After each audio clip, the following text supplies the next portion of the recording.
Hello! So ayan, napasubo yung Inday nyo kasi ang dami kong nakikitang mga binignit doon sa aking newsfeed. So ayan, at dahil nag-crave tayo doon sa mga nakikita nating binignit, magluto tayo today.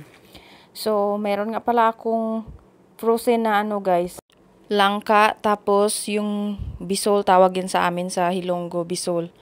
Tapos kamote. Yun lang yung aking mga ingredients sa aking binignit.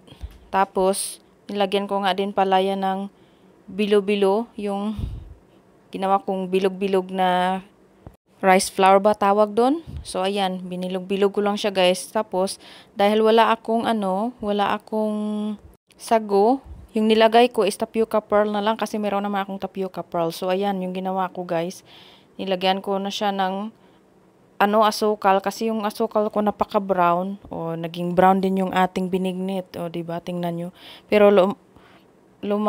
siya konti nang nilagyan ko na siya ng gata. Yung gata ko nga pala na ginamit is yung lang siya guys, yung gata lang kasi dito sa amin bihira lang yung makakita ka ng fresh na gata. So ayan na yung ating binignit.